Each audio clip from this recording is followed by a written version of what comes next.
नमस्कार दोस्तों, मैं दिव्यांशी गौड़ एक बार फिर हाजिर हूं एसबीटी न्यूज की खास खबरों के साथ। पेश है आज 27 फरवरी 2024 मंगलवार शाम 7:15 बजे राजस्थान की बड़ी खबरें।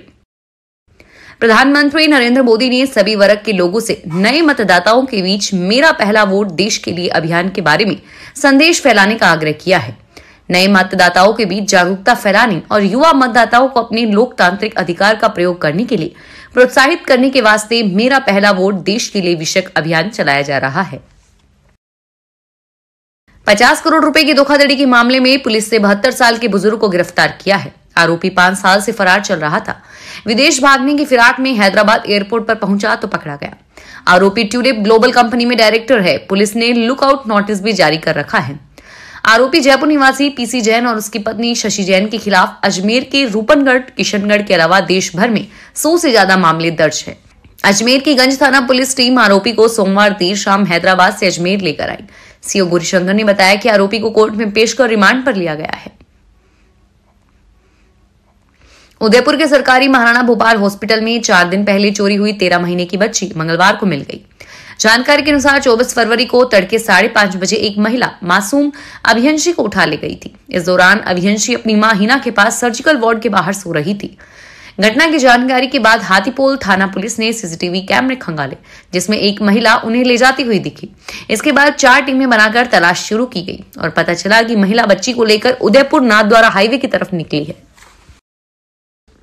लोकसभा चुनाव को लेकर राजस्थान में सरगर्मियां तेज हो गई है। राजस्थान भाजपा प्रदेशाध्यक्ष सीपी जोशी ने मीडिया से बात करते हुए कहा कि लोकसभा चुनाव के लिए पार्टी तैयार है। पीएम नरेंद्र मोदी तीसरी बार प्रधानमंत्री बनने जा रहे हैं। लोकसभा चुनाव के प्रत्याशियों की पहली लिस्ट कब जारी होगी, इस सवाल के जवाब में सीपी जोशी ने कहा कि यह तो संसदीय बोर्ड ही तय करेगा। वैसे एक संभावना के अनुसार मार्च महीने के पहले सप्ताह में पहली सूची आ सकती है। राष्ट्रपति द्रौपदी मुर्मू आगामी 5 मार्च को पहले पेयजल पुरस्कार प्रदान करेगी। आवास और शहरी कार्य मंत्रालय ने पहले पेयजल सर्वेक्षण पुरस्कारों की घोषणा कर दी। विज्ञान भवन में आयोजित कार्यक्रम में शहरों और राज्यों की उल्लेखनीय उपलब्धियों के लिए 130 पुरस्कार प्रदान किए जाएंगे।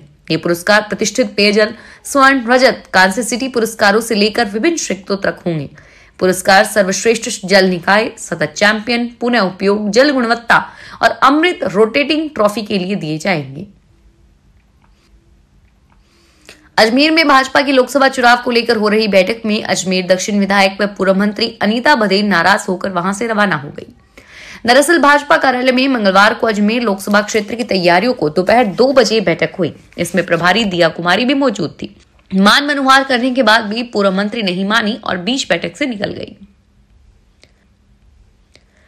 राजस्थान शिक्षा मंत्री मदन दिलावर ने कहा कि पिछले 5 सालों में किसी टीचर पर दुराचार या रेप का आरोप हो तो उनकी अवैध संपत्ति चिन्हित कर उस पर बुलडोजर चलाया जाएगा और कोई भी टीचर स्कूल में तंबाकू सेवन नहीं करेगा। अगर कोई टीचर ऐसा करता है तो गांव वाले उन्हें कूट दे और इसमें पुलिस की कार्रवाई नहीं कर पाएगी।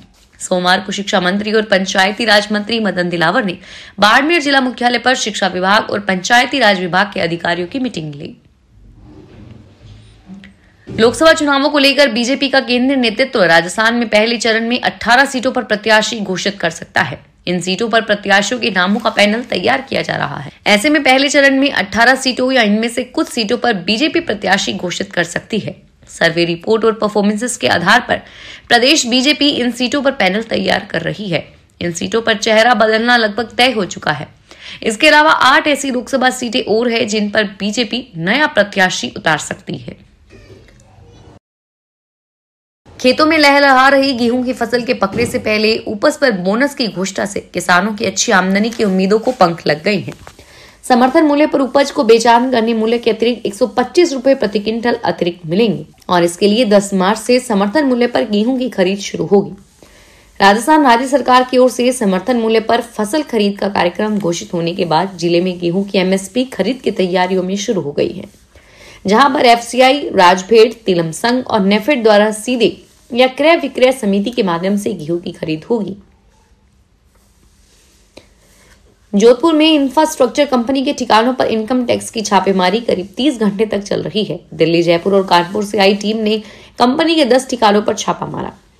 सड़क और ब्रिज बनाने वाली कंपनी वराह इंफ्रास्ट्रक्चर के विभिन्न ठिकानों पर सोमवार सुबह छापेमारी की गई। टीम की ओर से कंपनी के पावटा स्थित कार्यालय के अलावा उम्मेद हेरिटेज बोरानाड़ा स्थित फैक्ट्री के अलावा कंपनी के दिल्ली स्थित ठिकानों पर भी विभाग की रेड चल रही है। सामने आया है कि पूछताछ के दौरान कंपनी के मुनीम की तबीयत खराब हो गई, जिससे उसे वापस घर भेजा गया। राजस्थान में निदेशक प्रारंभिक शिक्षा द्वारा प्राइवेट स्कूलों में रेगुलर इंस्पेक्शन के आदेश का आज विरोध जताया गया, जहां उन्होंने एसडीएम जय कौशिक को राजस्थान सरकार के नाम ज्ञापन सौंपा है।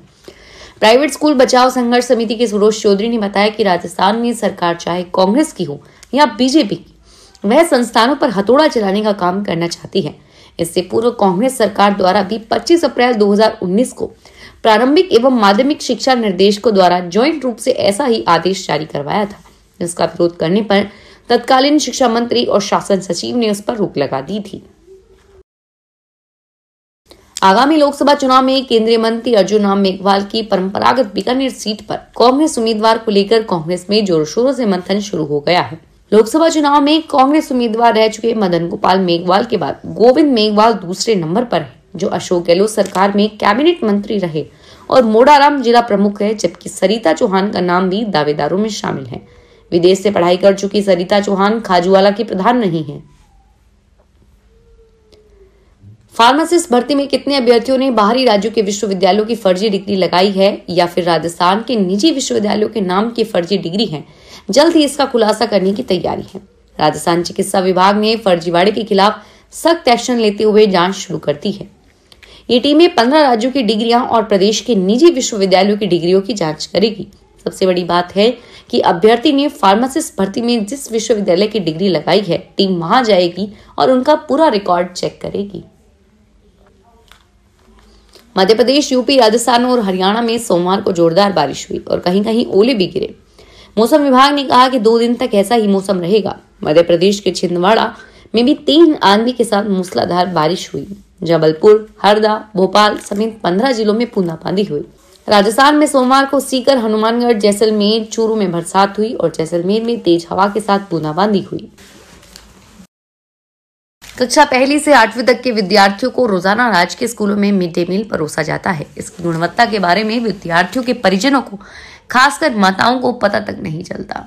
भोजन पौष्टिक और गुणवत्तापूर्ण है या नहीं तथा मेनू अनुसार भोजन दिया जा रहा है या नहीं। योजना को पारदर्शी और बच्चों को पौष्टिक आहार देने की मंशा से राजस्थान माध्यमिक शिक्षा निर्देशक की ओर से अब नई पहल की गई है, जिसके तहत संस्था प्रधान या मिड डे मील प्रभारी को रोजाना अतिथि के रूप में 5 विद्यार्थियों की माताओं को स्कूल में बुलाकर उन्हें भोजन की जांच करवाई जाएगी। फिलहाल इस बुलेटिन में इतना ही और फिर हाजिर होंगे तमाम बड़ी खबरों के साथ।